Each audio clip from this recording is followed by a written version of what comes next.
자, 오늘은 네 가지의 빛에 대하여 오늘 하나님의 말씀을 전가하도록 하겠습니다. 이 설교는 제가 월요일 날 길을 떡 가고 있는데 갑자기 속에서 성령께서 빛이라는 한 단어를 딱 띄워주셨습니다. 빛. 그러고 나서 갑자기 얼마 지나지 않아서 빛과 전혀 어울리지 않는 성경 한 구절을 저에게 또 감동으로 주셨습니다. 자, 그 말씀이 뭐냐? 그 말씀이 바로 고린도전서 1장 30절 말씀입니다. 그런데 이것은 빛과 아무런 상관이 없는데 이상하게 성령께서 제게 감동으로 이 말씀을 딱 주셨습니다. 그래서 제가 이 두 개의 말씀을 가지고 이틀 동안 성경을 묵상하면서 성령님께 기도하면서 배웠던 그 말씀을 같이 나누도록 하겠습니다. 자, 오늘 고린도전서 1장 30절입니다. 우리 같이 한번 읽어보겠습니다. 너희는 하나님께로부터 나서 그리스도 예수 안에 있고 예수는 하나님으로부터 나와서 우리에게 지혜와 어려움과 거룩함과 구원함이 되셨으니 도대체 이게 빛과 무슨 연관이 있느냐? 제가 의문을 가졌습니다. 이게 빛하고 무슨 연관이, 여러분이 보실 때도 빛하고 아무런 상관이 없어 보이시죠? 자, 그러면 먼저 기본적인 개념 몇 개를 딱 잡고 넘어가겠습니다. 나스라는 이 얘기는 이 나스라는 얘기는 무엇으로부터 안에서 나오는 것을 이야기하고, 그리고 오늘 예수님은 너희는 하나님으로부터 나서, 그리고 예수 그리스도 안에 있고 예수는 하나님으로부터 나와서 이렇게 되어져 있죠. 그래서 이 두 개의 전치사가 성경 원문에 보면 이것이 다르게 되어져 있습니다. 다른 전치사입니다. 그래서 밑에 이 나와서라는 이 단어는 존재해 있는 것이, 원래부터 존재해 있는 것이 밖으로 나오는 것을 얘기하는 것이고, 위에 있는 나스라는 것은 태어나다는 그런 개념을 가지고 있습니다. 그래서 안으로부터 밖으로 나오는 것을 얘기합니다. 그래서 우리는 뭐 하는 것이죠? 예수님 안에서 거듭나는 것이고, 예수님은 원래 창조주로 계셨던 그분이 나타나신 것입니다. 그래서 나왔으라고 이렇게 기록을 해 놓은 것입니다. 여기까지 이해가 되시죠? 자, 그러면 조금 더 들어가 보겠습니다. 요 의미, 네 개의 지혜, 어려움, 거룩함, 요 구원함이라는 요 네 개의 단어를 다른 성경은 어떻게 번역해 놨는지 한번 보겠습니다. 우리 가톨릭과 같이 번역했던 공동 번역입니다. 공동 번역에는 이렇게 기록을 해 놨습니다. 그러나 하나님께서는 여러분을 그리스도 예수와 한 몸이 되게 하셨습니다.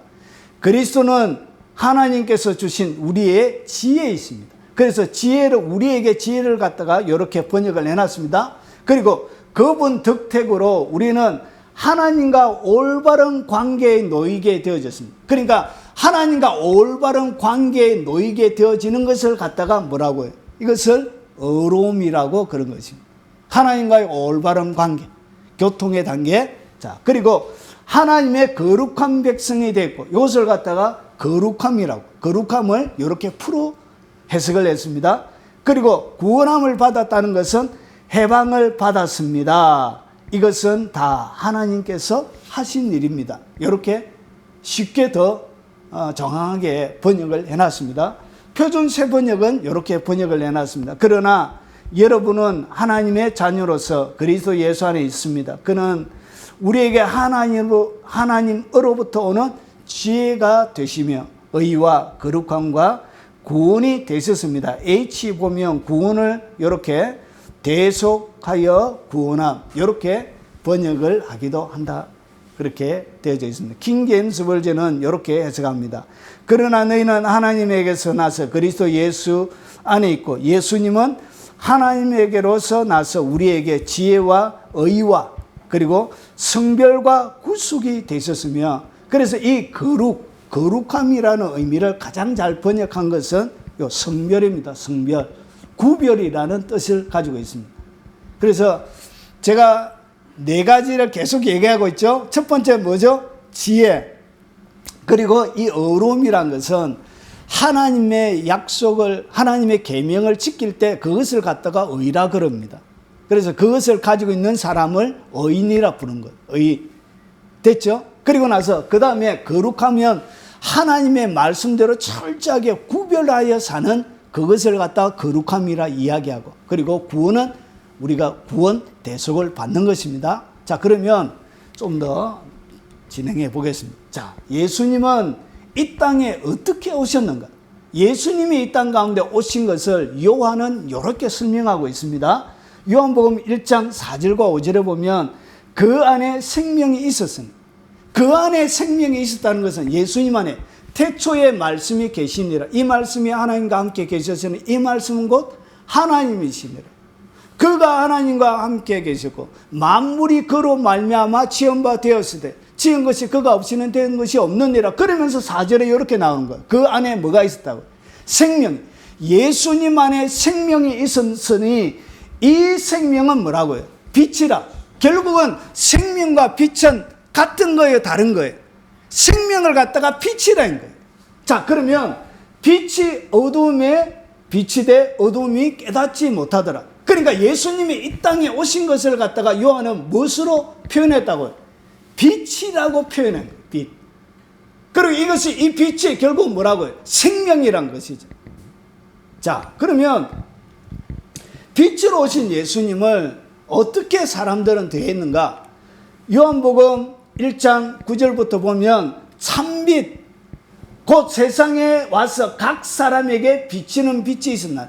그러니까 예수님이 이 땅 가운데 오신 것 자체를 갖다가 뭐처럼 해석을 해놨냐면 각 사람에게 비치는 빛이 있었대요. 예수님 자체가 빛이었다는 것이죠. 그리고 예수님이 이 땅 가운데 다니시는 것 자체가 사람들에게 빛이었다는 것이죠. 그런데 그가 세상에 계셨으면 세상은 그로 말미암아 지은 바 되었으되 세상이 그를 알지 못하였고 자기 땅에 오매 자기 백성이 영접하지 아니하였어요. 세상은 예수님을 영접하지 않았다는 것이죠. 그래서 왜 빛으로 오신 예수님을 그러면 세상은 영접하지 않았는가? 여기는 보십시오. 영적인 원인은 이런 것입니다. 그 중에 이 세상 신은 누구냐면 마귀를 얘기합니다. 이 세상 신이 믿지 아니하는 자들의 마음을 혼미케 하여 그리스도의 영광의 복음의 강체가 비치지 못하게 함이니, 그리스도는 하나님의 형상입니다. 결국은 잘 보세요. 이 세상 신 마귀들이 어떻게 했냐? 믿지 아니하는 자들의 마음을 혼미하게 한다는 것이죠. 결국은 이 빛은 어디에 비추는 빛이라고요? 사람의 어디에? 육체에 비추는 빛이 아니었고 마음에 비추는 빛이었다는 것이죠. 그래서 사람에게 비쳤다는 것은 정확한 그 영역은 마음의 영역이라는 것이죠. 여기까지 이해가 되시죠? 그래서 마음을, 믿지 않는 자들의 마음을 혼미하게 한 거예요. 그래서 예수 믿지 않는 모든 그 배경, 뒷배경에는 누가 있다고요? 마귀들이 믿지 못하게 마음을 혼미하게 만드는 것입니다. 성경은 이렇게 가르쳐주고 있는 것입니다. 그리고 이 빛이 어떤 빛인지를 더 정확하게 해석을 합니다. 보세요. 믿지 아니하는 자들의 마음을 혼미케 해서 뭐가 비치지 못하느냐? 빛을 더 세밀하게 설명하는데 그리스도의 영광의 복음의 광채. 그러니까 예수님의 이야기를 갖다가 예수님의 탄생부터 이 땅 가운데 죽으시고 부활 성천 재림하시는 이 예수님의 이야기를 복음이라 그럽니다. 이 예수님의 이야기. 그래서 이 복음을 갖다가 뭐라 하느냐? 복음의 광채라고. 그래서 예수님의 이야기 자체가 뭐가 되어진다고? 이것이 바로 빛이란 것이죠. 그런데 여기에는 뭐라고 했냐? 그리스도의 영광의 복음의 광채라고. 이 빛을 깨달았던 이 바울도 이 복음이 얼마나 영광스러운지에 대하여 설명을 제대로 할 수가 없는 거예요. 이 빛을 바울이 보았는데 이 복음의 빛의 이 영광스러움이 얼마나 큰지를 제대로 설명을 못하는 거예요. 그래서 이렇게 여러 가지 수식어를 심어놓은 거예요. 그리스도의 영광의 복음의 광채. 이렇게밖에 이 복음의 이 빛을 설명을 못하는 것이죠. 그리고 이 세상 신이 믿지 않게 만든 것이고, 또 하나는 뭐냐면 빛이 어둠에 빛이 돼. 왜 믿지 않냐? 자기들의 행위가 악하기 때문에 이 빛을 받아들이지가 않는 것입니다. 자, 그러면 좀 더 나가보겠습니다. 자, 이 빛은 도대체 어떤 빛인지를 더 설명을 드리겠습니다. 자, 이것은 제가 설명을 드렸고, 그 다음에 보십시오. 이것과 고린도후서 4장 4절이고 고린도후서 4장 6절입니다. 보십시오. 어두운데 빛이 빛이라 말씀하셨던 그 하나님께서, 여기서 어두운데 빛이 빛이라 하셨던 말씀하셨던 이것은 어디를 얘기하냐면 창세기 1장을 얘기합니다. 창세기 1장 가운데 있었던 그 사건을 얘기하는 것입니다. 어두운데 빛이 빛이라 말씀하셨던 그 하나님께서 예수 그리스도의 얼굴에, 그러니까 예수님이 오셨는데 예수님의 얼굴에 뭐가 있었다고요? 특별한 빛을 가지고 있었던 거예요. 이 빛이 뭐냐? 얼굴에 있는 하나님의 영광을 아는 빛을 우리의 마음에 비춰서, 그러니까 예수님에게 머물러 있던 이 빛은 어떤 빛이냐? 예수님의 얼굴에 가지고 계셨는데 이 빛이 결국은 하나님의 영광을 아는 그것이 뭐라고요? 이것이 바로 빛이란 것이죠. 아, 이 빛이란 것이 빛으로 오셨는데 결국은 이것이 생명인데, 그래서 우리가 요한복음 17장 3절에 보니까 영생은 곧 유일하신 참 하나님과 그 보내신 자 예수 그리스도를 아는 것이라. 결국은 보내신 자 예수 그리스도를 아는 것, 그 아는 것이 결국 뭐라고요? 이것이 바로 영생이란 거지. 이것이 바로 생명이란 것이지. 그래서 빛과 생명 같은 것이지. 그래서 뭐냐? 영광의, 하나님의 영광을 아는 빛을 우리에게 비춰주신 거예요. 어디에? 우리의 마음에. 자, 조금 더 나가 보겠습니다. 자, 그러면 하나님의 영광을 아는 빛은 구체적으로 뭘 얘기하냐? 도대체 하나님의 영광을 안다는 이 구체적으로 얘기하는 이 빛이 뭐냐? 그것이 바로 보십시오. 우리의 마음에 비춰주셨는데 이것이 바로 고린도전서 1장 30절에 바로 하나님의 영광을 아는 빛, 이것이 뭐냐? 이것이 바로 고린도전서 1장 30절의 말씀이었던 거예요.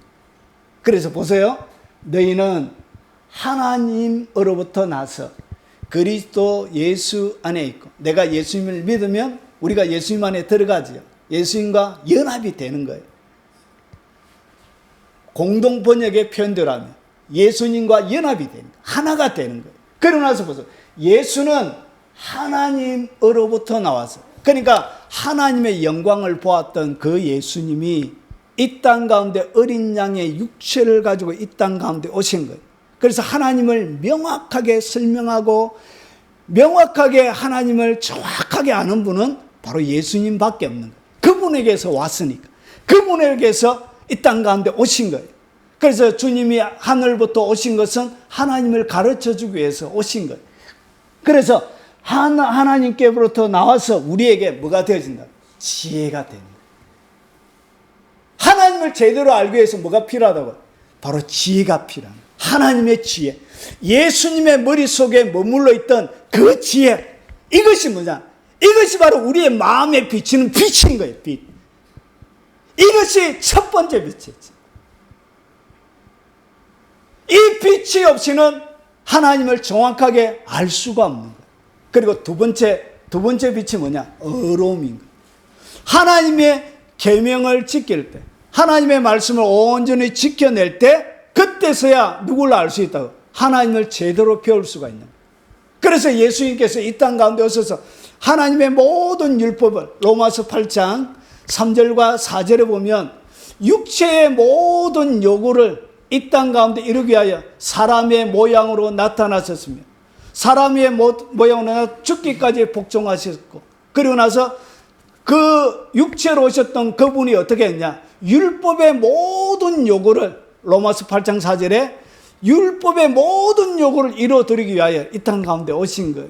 그래서 그것이 뭐라? 그것이 바로 의가 되는 거예요. 의가 되시죠. 자, 그리고 나서 그 주님의 이 의로움에 대한 빛을 받은 사람들은 결국 뭐하게 되냐? 의로운 삶들을 살아갈 수 있게 됩니다. 그리고 거룩함, 구별되어져서 철저하게 살아갈 수 있는 거예요.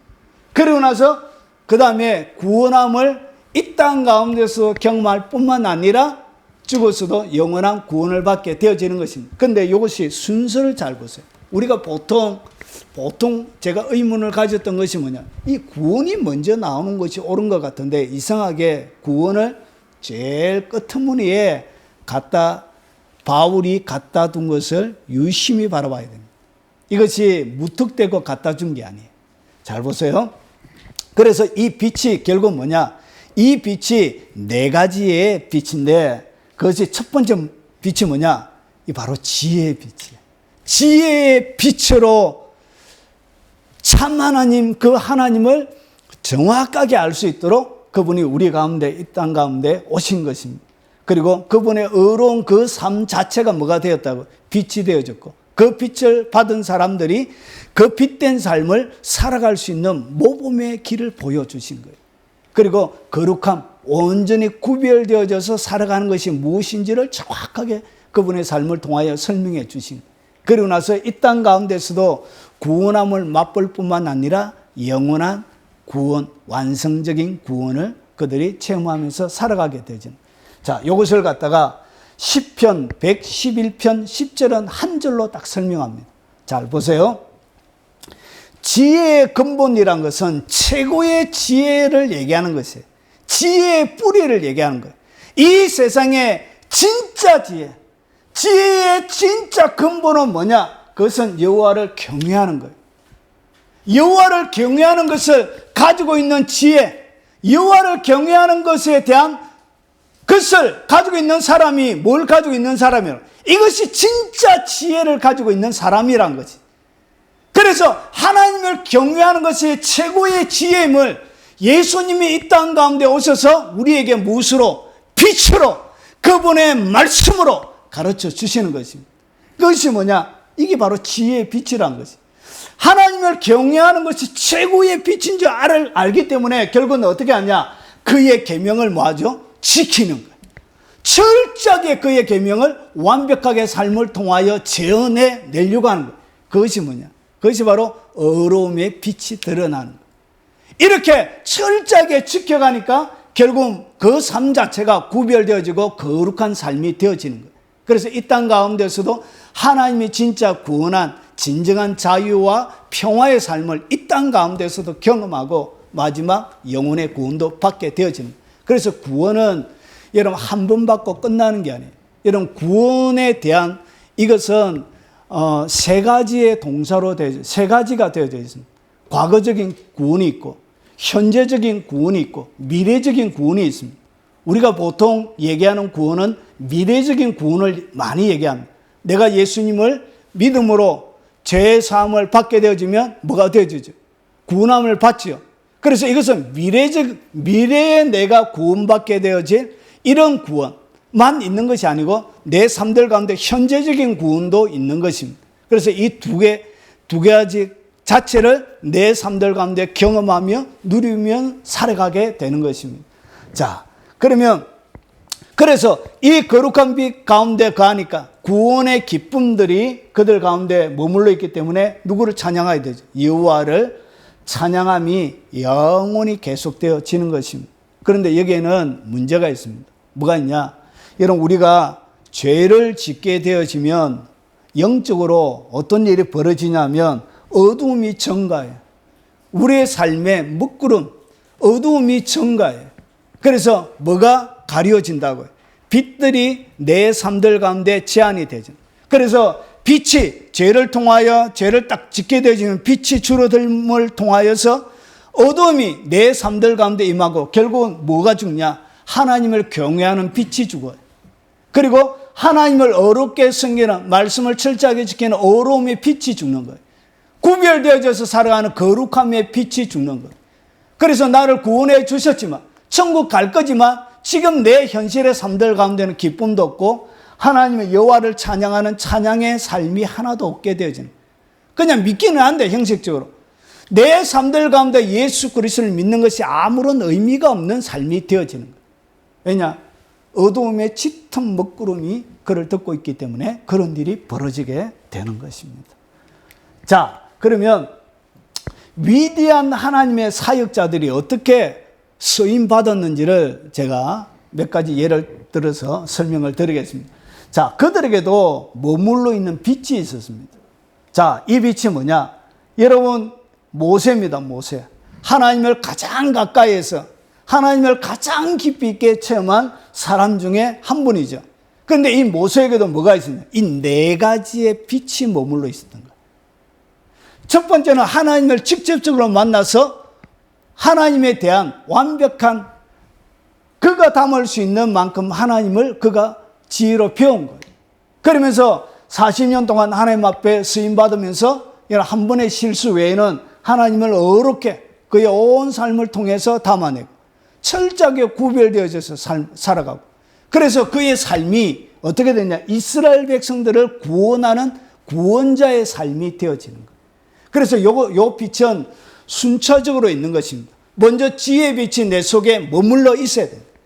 하나님을 경외하는 이 지혜의 빛, 영광스러운 예수 그리스도의 영광의 복음의 광채가 내게 딱 다가오면 제일 처음에 생기는 것이 뭐냐? 하나님을 경외하는 지혜가 딱 생기는 거예요. 그러면서 어려움의 빛과 거룩함의 빛과 그래서 구원함의 빛이 같이 쏟아져 나오는 것입니다. 그래서 이 네 가지의 빛을 통하여서 누구를, 하나님을 섬기고 그가 속했던 이스라엘 백성들을 섬긴 거예요. 이 네 가지의 빛이 밖으로 뿜어져 나와야 열국의 사람들을 이끄는 지도자가 되어지는 거예요. 그리고 다윗도 마찬가지였습니다. 평생의 여호와의 집에 가며 여호와의 아름다움을 사모하며 그의 궁정에서 그를 즐거워하는 그것이 평생의 기도 제목이었습니다.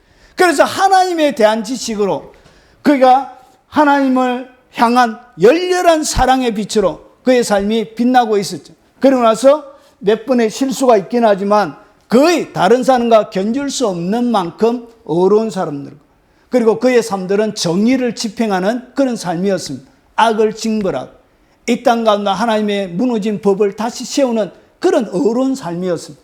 그리고 바세바를 범하는 그 일 외에 거룩하게 하나님을 섬겼고 결국 그는 구원자의 삶을 이 땅 가운데 살아갈 수 있게 되어진 것입니다.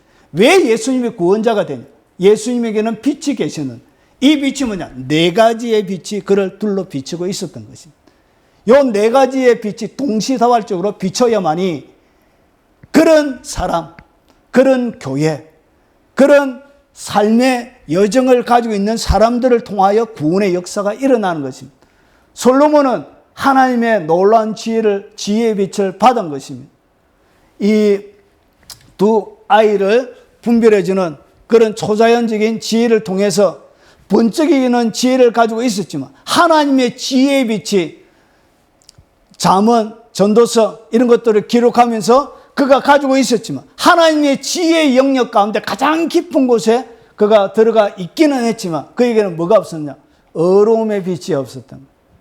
결국은 자기 아내들의 꾀임을 받아서 우상 숭배하고 결국 나라가 931년에 두 개로 쪼개지는 그런 일이 벌어지게 되는 거룩함의 빛이 없어요. 결국은 그의 삶은 많은 사람들을 구원하는 구원자의 삶을 살지 못한 것입니다. 뭐가 없었다고? 세 가지의 빛이 그의 삶들 가운데 머물러 있지 못했던 거예요.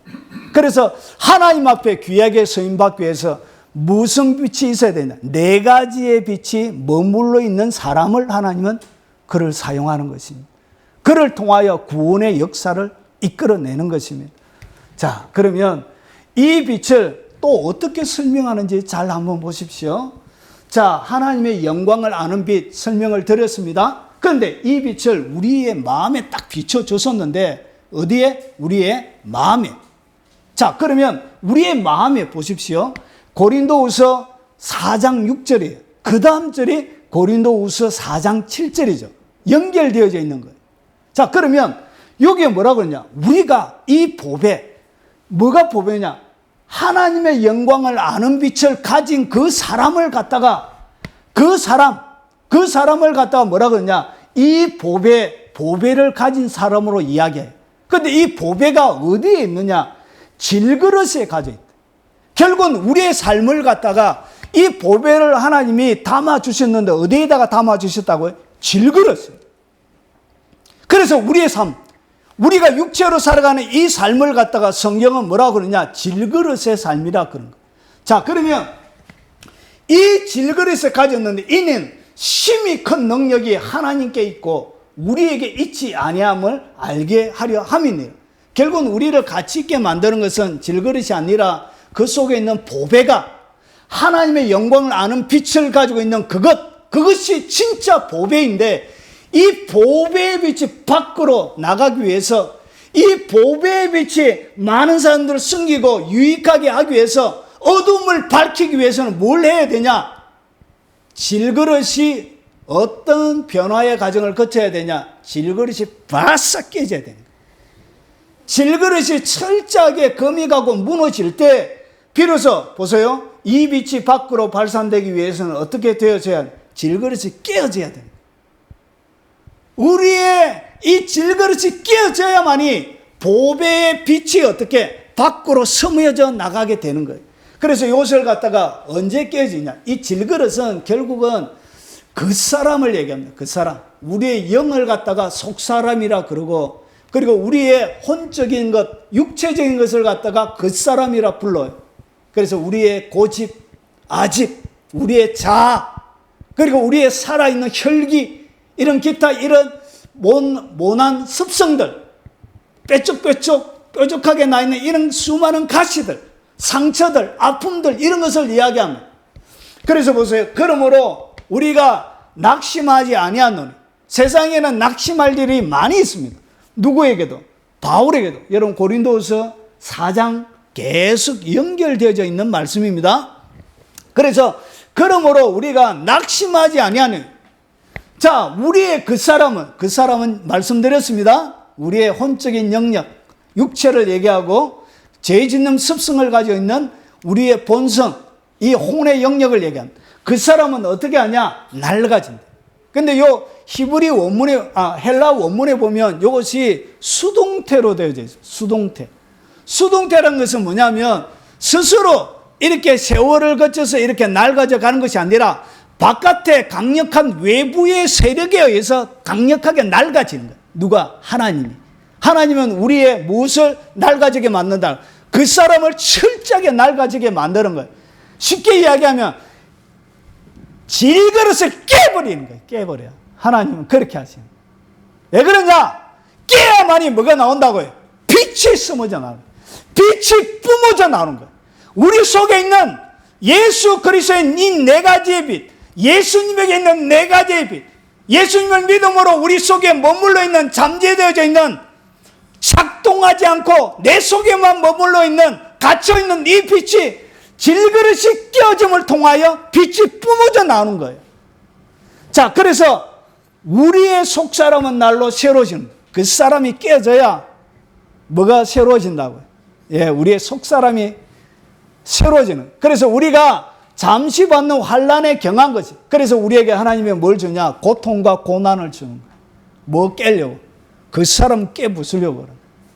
그 사람 깨부숴서 우리 속에 있는 이 보화의 빛이 밖으로 뿜어져 나가려고 뿜어져 내서 여러분의 삶이 말로도 할 수 없는 구원의 역사를 이뤄내는 그 구원의 빛이 빛나도록 지혜의 빛이 여러분 속에 머물러 있는 하나님을 경외하는 지혜의 빛이 뿜어져 나오도록 의로움의 빛이 발산되도록 거룩함의 빛이 흘러가도록 구원의 역사가 여러분의 삶을 통하여 일어나도록 하기 위해서 하나님이 뭘 하신다고?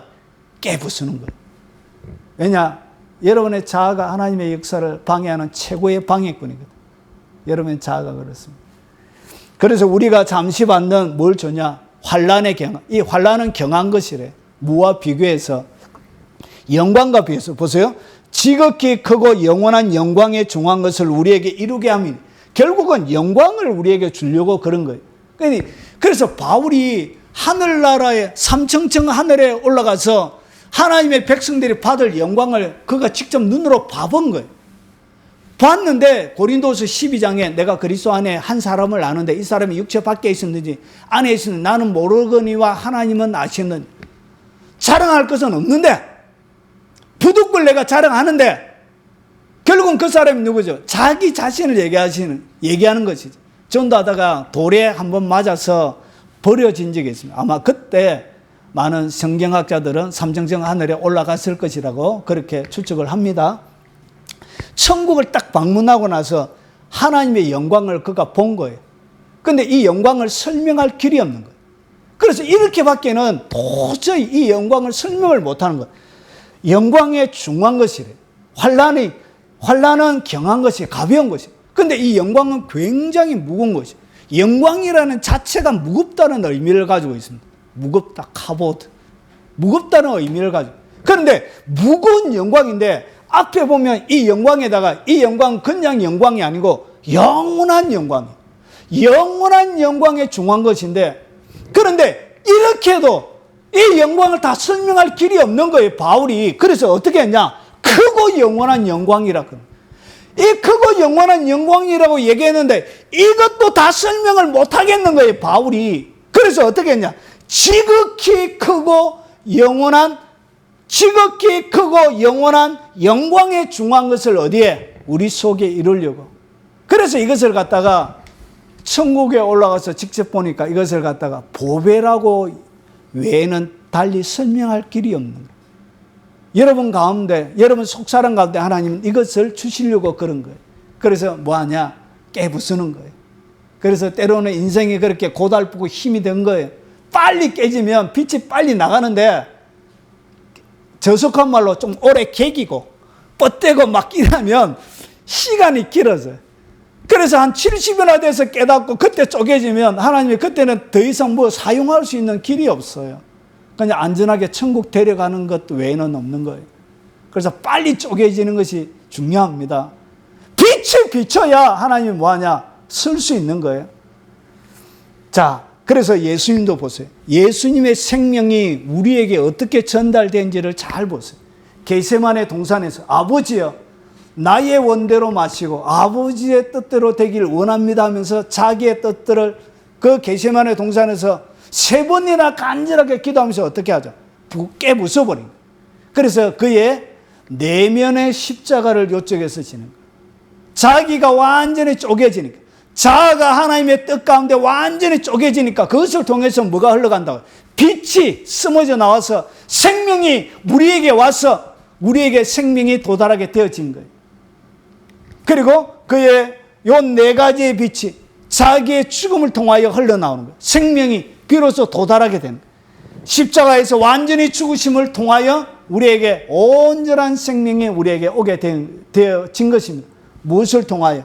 예수님이 그의 육체가 완전히 십자가에서 쪼개질 때 생명이 우리에게 흘러온 것처럼 똑같은 방법으로 우리에게 일어나게 되는 것입니다. 자, 그러면 깨어진 질그릇에는 어떤 일이 일어나느냐? 이것을 이해해야 비로소 이사야 60장 1절이 해석이 되는 거예요. 보세요. 일어나 뭘 바라라? 빛을 바라. 빛이 언제 바란다고요?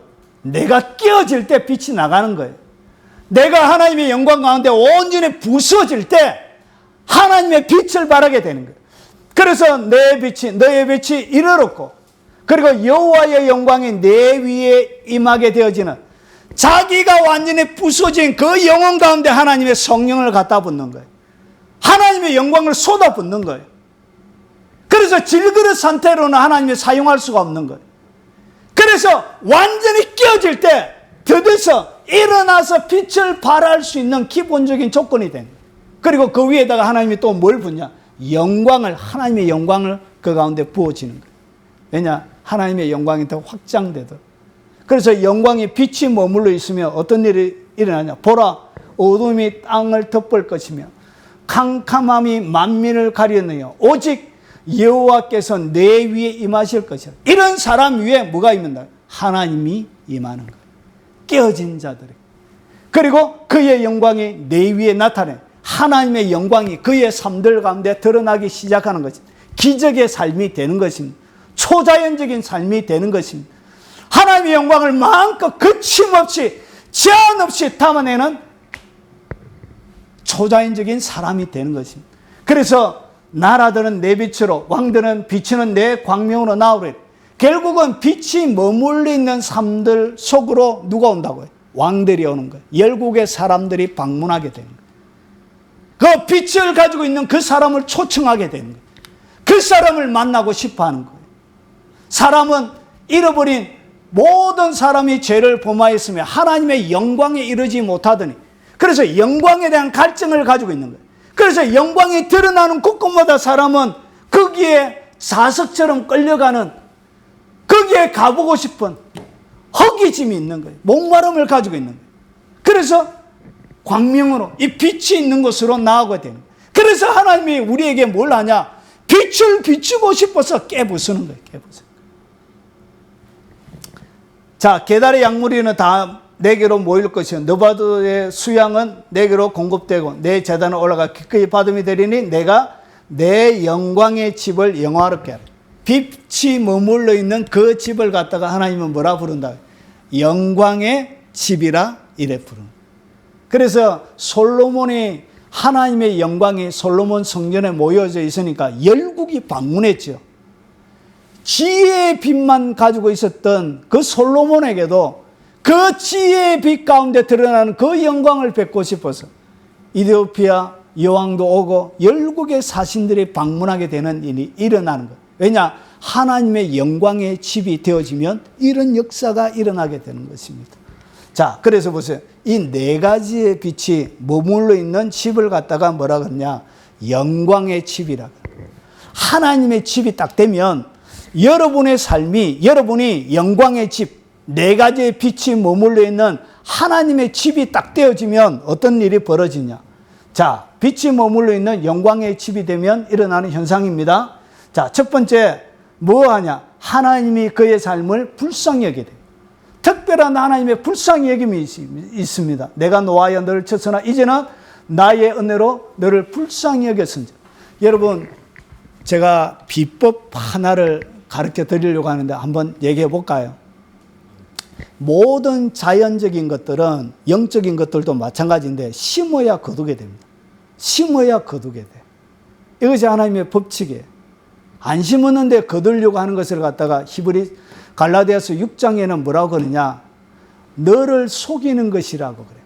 하나님은 만요리 여김을 받지 않는다, 그렇게 말씀하세요. 그래서 반드시 심은 것을 거두게 돼요. 그런데 오늘 이것은 굉장한 급인데 한번 가르쳐 드려볼까요? 심은 것이 없는데도 거두게 되는 성경의 비법이 딱 하나 있습니다.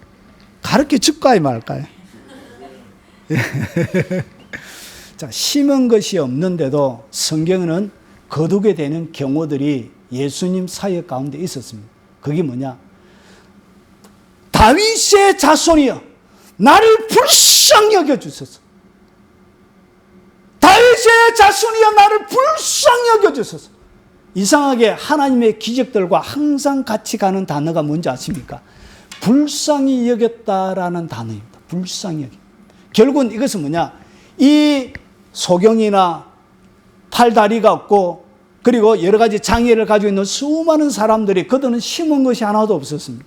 심은 것이 하나도 없었는데 그들은 기적적인 치유를 경험했습니다. 안 심었거든요. 안 심었는데 어째 거둬요? 그 하나의 영적인 법칙의 위배가 되거든. 그런데 그들은 거두게 되었다는 것이, 육체의 치유를 통해서, 그리고 영혼의 자유함을 통해서 안 심었는데 거두게 되어진 거예요. 그게 뭐냐? 그들은 하나님 앞에 불쌍히 여김을, 불쌍히 여겨달라고 하나님 앞에 호소했던 것이에요. 그래서 하나님 앞에 불쌍히 여김을 받는 것이 최고의 능력 중에 하나입니다. 심은 것이 없이도 거둘 수 있는 그 방법이 뭐냐? 하나님 앞에 철저하게 불쌍히 여겨달라고 하나님 앞에 여러분의 불쌍히 여김을 호소하는 것입니다. 이것은 심지 않아도 하나님이 거두게 되는 특별 예외 법칙으로 존재하는 것입니다. 믿습니까? 심은 거 없어도까지 하나님 불쌍히 여겨주시오! 좀 제발 언제까지 그러시려고 그럽니까? 좀 제발 불쌍히 여겨주시오! 이렇게 하면 하나님이 외면하지 않으시는 거예요.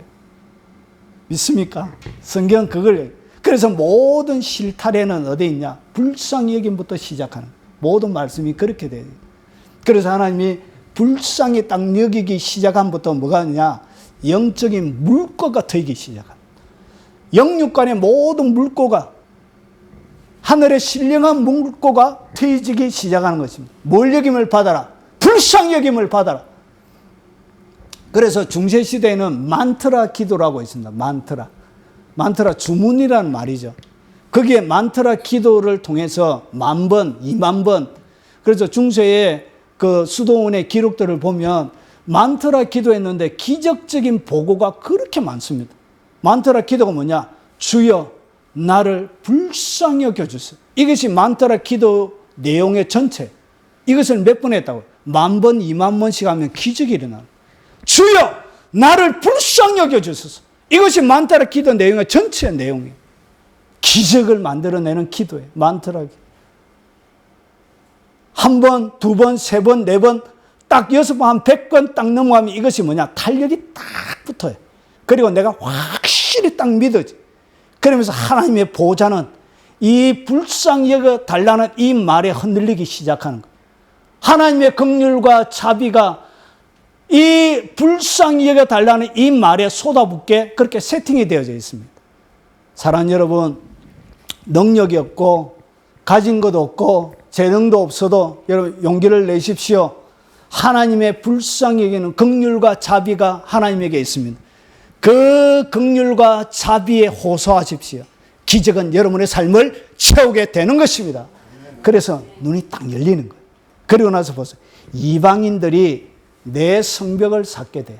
솔로몬 성전처럼 솔로몬 성전을 그림으로 딱 해놨고 설명하고 있는 거예요. 이사야 60장. 그래서 성전을 지을 때도 이스라엘 백성들이 세우지 않고 누가? 이방인들이 다 와서 세워주는 거예요.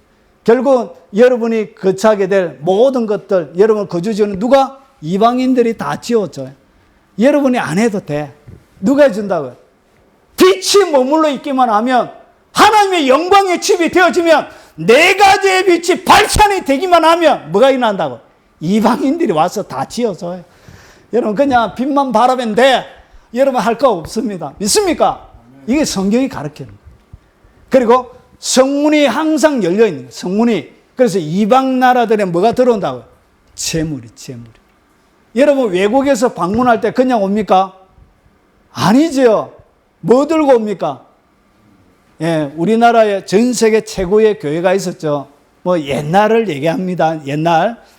여러분 교회가 너무 부흥하고 하니까 여의도 순복음교회 사람들이, 외국 사람들이 올 때 그냥 오지 않았죠. 막대한 재물을 들고 오는 거예요. 조인규 목사님 아주 잘 나갈 때, 그때는 이런 보통 만나는 사람들이 누구하고 만났죠? 다른 나라 왕들하고 친구하고, 왕들하고 이렇게 막 얘기하고 그래. 일반 서민들하고 만나는 거죠. 그래서 영광이 머물러 있기만 하면 만나는 뭐가 달라진다? 격이 달라지는 격이. 그래서 성문이 열려서 이방 나라들의 재물들이 폭발적으로 공급이 되는 거예요. 여러분 폭발적인 재정이 공급되기를 원합니까? 예, 뭐가 있어야 된다? 빛이 있어야 된다. 네 가지의 빛이 여러분의 삶을 통하여 뿜어져 나가야 이런 일이 벌어집니다. 자, 그리고 왕들을 포로로 이끌어 온다는 얘기는 뭐냐? 보세요. 왕들에게도 뭘 하는? 영향력을 행사하는 사람들이 되는 거예요. 왕들에게도 강력한 영향력을 행사하는 사람이 되는 거예요. 뭐가? 네 가지의 빛이 머물러 있으면 그런 일이 벌어지는 것입니다. 너를 섬기지 아니하는 백성과 나라들은 파멸, 진멸된다는 것이 뭐냐? 영권이죠, 영권. 영권을 하나님이 주는 거예요. 그에게. 뭐가? 누구에게? 빛이 있는 자. 빛을 발하는 그 자에게. 영광의 집이 되는 그 자에게 주는 것입니다. 자, 그리고 마무리하겠습니다. 내 거룩한 것을 아름답게 영화롭게. 하나님의 집은 누구에게? 레바논의 영광, 곧 잣나무, 소나무, 향양목. 이것이 최고의 건축 목재. 집을 지을 때도 어떤 것으로 짓는다고요? 최고의 좋은 것들로 하나님이 짓게 해주는 거예요. 여러분의 하나님만 거주하는 것이 아니고 여러분의 거주지가 이렇게 바뀌어지게 되는 것입니다. 여러분이 짓는 거 아니고 다른 사람들이 알아서 다 해줘요. 원수가 굴복하게 되었어요. 여호와의 성읍, 이스라엘의 거룩한 이의 성읍이라 여러분이 불리면서, 그리고 여러분을 향하여 보세요. 여러분을 괴롭히던 자들, 그리고 여러분의 멸시하는 자들의 그 숙여진, 여러분이 숙여져 있는 그 머리를 그 원수들 앞에서 하나님이 여러분의 고개를 들게 해주신다는 것이. 뭐가 이마에 있을 때? 네 가지의 빛이 여러분 속에만 머물러 있는 것이 아니라 밖으로 뿜어져 나올 때, 일어나 빛을 발하게 되어질 때 이런 역사들이 일어나게 되는 것입니다. 자, 그래서 이 네 가지의 빛. 자, 영광의 빛이 흘러나오는 과정을 정리하고 마무리하겠습니다. 예수님의 빛은 어떻게 왔냐? 보세요. 우리가 예수님을 나의 구주로 딱 영접하게 되어지면 우리의 마음에 뭐가 비치죠? 네 가지의 빛이 탁 들어오는 거예요. 여러분 속에 네 가지의 빛이 이미 들어와 있는 거예요. 그런데 이 빛을 하나님이 어떻게 하냐? 질그릇 속에 보화를 담아 주신 것이죠. 그래서 하나님의 말씀으로 깨지는 게 제일 좋아요. 하나님의 말씀으로 내 죽지 않는 자를 막 찔러줄 때, 그때 빨리 쪼개지면 고통 없이도 되는데, 보통 사람들은 어떻게 하냐? 뻑이죠. 말로 해서는 안 듣는 거예요, 한국 사람들. 그래서 일본 사람들이 조생진과 명태는 때려야 된다, 그런 말을 했죠. 일본 사람들. 조생진, 명태, 두드려 패야 된다. 그들의 사고 가운데 이런 사고가 있었던 거예요.